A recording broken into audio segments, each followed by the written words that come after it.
Hi అండి, నమస్తే. నేను మీ Lakshmi. Welcome back to Lakshmi traditional food. Rava laddu అంటే ఎవరికి ఇష్టం ఉండదు చెప్పండి. మరి అంత టేస్టీ రవ్వ లడ్డుని మనం కొంచెం డిఫరెంట్గా ట్రై చేద్దామా? రవ్వ లడ్డు బీట్రూట్ కాంబినేషన్తో ఎలా చేయాలి అనేది ఈ వీడియోలో వివరంగా చెప్తాను. దానివల్ల ప్రయోగాలు కూడా చాలా హెల్దీ బెనిఫిట్స్ ఉన్నాయి. టేస్ట్కు టేస్ట్, హెల్దీ రెసిపీ. వీడియో ఎలానో చూసేద్దామా? ఫస్ట్ ఒక బీట్రూట్ తీసుకొని సన్నగా తురుము పట్టేసుకుందాం. పని పక్కన పెట్టేసుకుందాం. ఇప్పుడు ఒక కళాయి తీసుకొని దాంట్లో 2 టేబుల్ స్పూన్లు నెయ్యి యాడ్ చేసుకుందాం. మీకు దగ్గరలో ఏ డ్రై ఫ్రూట్స్ ఉంటే ఆ డ్రై ఫ్రూట్స్ అండి. నేనైతే జీడిపప్పు, కిస్మిస్లు తీసుకున్నాను. ఇవి కొంచెం దోరగా వేయించుకోవాలి, కలర్ చేంజ్ అయ్యేంత వరకు.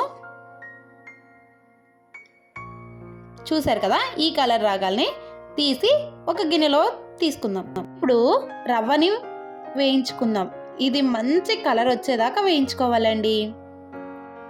అదే నెయ్యిలో యాడ్ చేసుకొని వేయించుకున్నామంటే టేస్ట్ చాలా బాగుంటుంది. బీట్రూట్ వల్ల ఎన్నో ఉపయోగాలు ఉన్నాయి. అవన్నీ ఏంటో చూసేద్దామా, విందామా? బీట్రూట్ వాడడం వల్ల చర్మం చాలా గ్లోగా ఉంటుంది. బ్లడ్ మంచిగా పెరుగుతుంది. ఐరన్ క్వాంటిటీ ఎక్కువ ఉండడం వల్ల, హిమోగ్లోబిన్ పెరగడం వల్ల పిల్లలు చాలా హెల్దీగా ఉంటారు.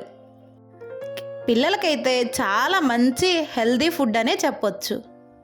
బీపీ ఉన్న వాళ్ళకి కంట్రోల్లో కూడా ఉంటుంది బీట్రూట్ వాడడం వల్ల. రవ్వ తీసుకొని పక్కన పెట్టేసుకుందాము. అదే కళాయిలో ఇంకొంచెం నెయ్యి ఎక్కువ యాడ్ చేసుకొని మనం తురుము పట్టుకున్నాం కదా, ఆ బీట్రూట్ని అంతటి కూడా వేయించుకోవాలి.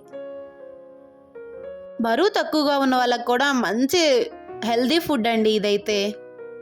హెల్దీ అనే కానీ ఎక్కువగా తినకూడదు. ఏదైనా లిమిట్లో తినాలి. మరీ అంత ఎక్కువగా తిన్నా కానీ ఇబ్బంది బాడీకి. కొంతమంది దీంట్లో షుగర్ యాడ్ చేస్తారు. షుగర్ యాడ్ చేయడం వల్ల క్యాలరీస్ పెరుగుతాయి.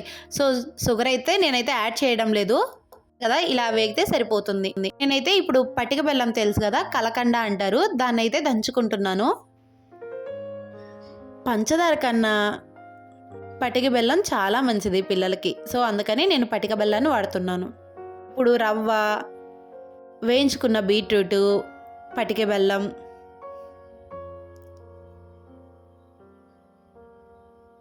అన్నీ మిక్స్ చేసుకోవాలి. బాగా కలుపుకోవాలండి.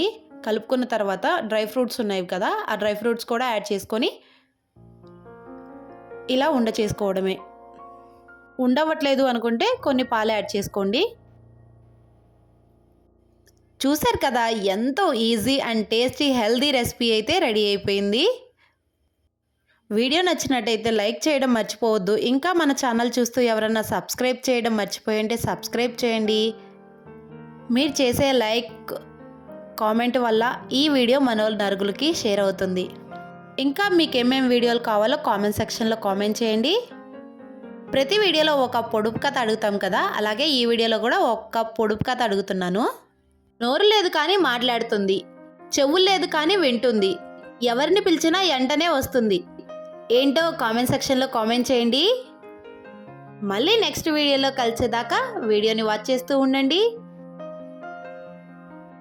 టేస్ట్ అయితే చాలా బాగున్నాయండి. కంపల్సరీగా ట్రై చేయండి. పిల్లలకి మంచి హెల్దీ రెసిపీ అండి.